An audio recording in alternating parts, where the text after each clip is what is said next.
Halo guys, kembali dengan saya Muhammad Isyan Indrawan. Di sini saya akan membahas tentang kandungan senyawa pada rempah yang biasa kita makan, beserta fungsi dan rasa dan asal muasal rasanya tersebut. Rempah-rempah adalah bahan yang biasa digunakan sebagai bahan penyedap rasa pada makanan ataupun cemilan dan obat-obatan yang biasa digunakan untuk kehidupan sehari-hari begitu. Oh iya, sebelum itu saya ingin menyampaikan bahwa dalam rempah tersebut seperti lada, kunyit, bawang dan segala macam itu terdapat senyawa organik loh yang namanya metabolit sekunder. Metabolit sekunder sendiri biasanya digunakan sebagai obat-obatan dan dominan untuk penyembuhan ataupun penyedap rasa pada makanan dan tubuh kita juga begitu. Metabolit sekunder itu apa sih, kok sampai kimia-kimia gitu segala sepenting itu kah, sejauh itu kah, sepusing itu kah? Iya betul sekali memang.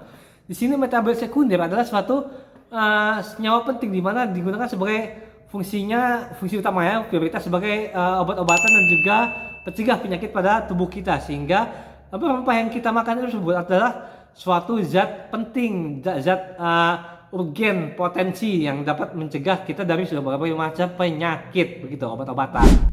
Oke, kita nggak salah lama ke metabolit sekunder ya. Di sini kita langsung aja ke contoh rempah yang biasa kita makan. Yang pertama ada kunyit, jahe, kemudian ada bawang dan lada. Di sini kita akan membahas tentang rasa dan juga fungsi kandungan senyawa dan juga bagaimana makanan-makanan rempah tersebut bisa dirasakan secara nikmat begitu dan segar. Oke, kita ambil langsung contoh yang pertama ada kunyit. Kunyit kalian pasti tahu kan, biasanya digunakan buat makan makanan nasi goreng, rendang, kemudian sayuran lainnya juga begitulah. Nah, kunyit ini mengandung namanya kurkumin dan fitosterol. Kurkumin adalah suatu senyawa golongan fenolik di mana berfungsi sebagai antiinflamasi dan juga radang begitu. Makanya kalian kalau makan kunyit biasanya terasa seperti panas, pedas dan tajam begitu. Itu adalah contoh dari reaksi pada kurkumin dan fitosterol, di mana mengandung steroid begitu. Oke, yang kedua ada jahe. Jahe adalah suatu rempah makanan yang biasa digunakan sebagai herbal ataupun aromaterapi, atau juga bisa digunakan sebagai sensasi rasa, cita rasa pada suatu bahan makanan begitu kan. Oke, kandungan pada jahe itu sendiri adalah zingiberine. Oke, itu adalah suatu contoh senyawa terpenoid yang biasanya digunakan sebagai anti inflamasi dan juga radang pada pencernaan begitu. Oke, jadi untuk zingiberine ini memiliki cita rasa mirip seperti kunyit, di mana ada pahit, panas, pedas dan juga tajam begitu. Dan that's why kenapa kalau kita makan jahe itu rasanya hangat atau pedas, itu karena mengandung zingiberine tersebut. Oke, dan yang ketiga ada lada. Di sini ada lada hitam dan lada putih. Nah, lada hitam sendiri atau pepinigrulin di sini biasanya digunakan sebagai bumbu penikmat atau pelezat pada makanan seperti nasi goreng, ayam, ikan, telur dan lain-lain, tumis dan juga sayur mungkin ya. Di sini lada memiliki kandungan utama yang namanya alkaloid piperin. Piperin biasanya berfungsi sebagai anti kanker yang sangat potensial sekali, anti kanker dan juga anti inflamasi. Untuk piperin sendiri adalah suatu golongan alkaloid di mana jika kita konsumsi memiliki rasa seperti pedas dan juga panas begitu, panas, dan itulah that's why kalau kita makan lada merasa seperti panas-panas pedas, itu karena ada piperin tersebut. Oke, dan juga di sini yang keempat ada bawang. Di sini bawang biasanya digunakan sebagai pencita rasa pada makanan dan juga memperkuat rasa pada makanan atau masakan begitu kan.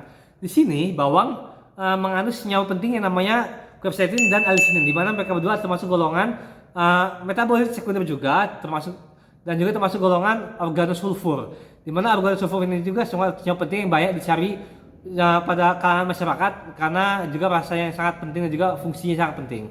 Di sini organosulfur juga jarang dibahas karena belum banyak orang yang mengetahui, namun keberadaannya sangatlah diprioritaskan begitu. Di sini fungsi dari quercetin dan allicin tersebut adalah untuk sebagai anti-inflamasi dan juga antioksidan begitu. Makanya kalau kalian makan bawang itu kalau bisa dimakan langsung tanpa dicampur-campur, itu bisa memperkuat cita rasa juga dan juga memperkuat potensial obat di dalam kandungan senyawa tersebut.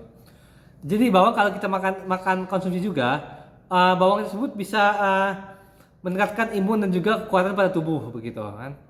Oke, jadi rasanya itu yang membuat dia spesial begitu kan, adalah pada suatu senyawa organik sulfur tersebut, di mana terdapat sulfur dan organik oksigen tersebut, di mana ada tadi apa, quercetin dan allicinin, di mana mereka memiliki cita rasa yang seperti pedas, manis, tajam dan juga pahit begitu ya, pahit. Jadi mereka ini kalau dikonsumsi sangatlah bermanfaat begitu.